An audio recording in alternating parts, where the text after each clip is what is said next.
God have mercy upon us. But you shake on this one.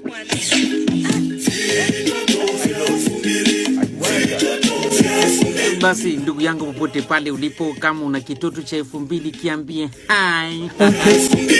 Unajua kitoto unaweza ukakuta wala hakijafikisha hata miaka 16, kimejaa tatu mgongoni brother, sijui nilizionaje. Unakuta kitoto wala sio kifugaji, lakini kimejaza vikuku miguuni. Yani kitoto kina kibezi fulani kaka mambo. Vinapiga tarumbeta, ukitwanga sao kupepeta. Unakuta kitoto kila siku kinabadilisha jezi. Unakiuliza unashabikia timu gani, hakijibu. Leo kamevaa jezi ya Manchester United, kesho kanavaa jezi ya Manchester City, kesho kutwa kanavaa jezi ya Arsenal Sports Club. Kwanza kitoto kuwa na bodaboda wake sio ajabu. Kitoto akijawahi kuvaa viatu ni tusendo fulani kucha mdonyo. Sasa brother, kama kitoto cha 2000 kiliacha masomo, wewe ni nani?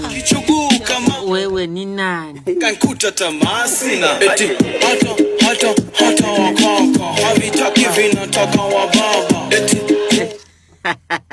hawataki wanataka sapani.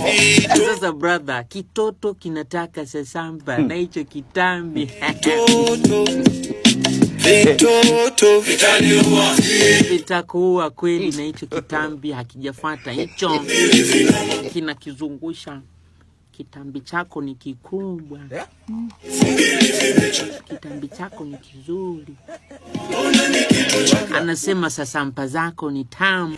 Huwezi kupinga namna hiyo. Mbavu sana wewe.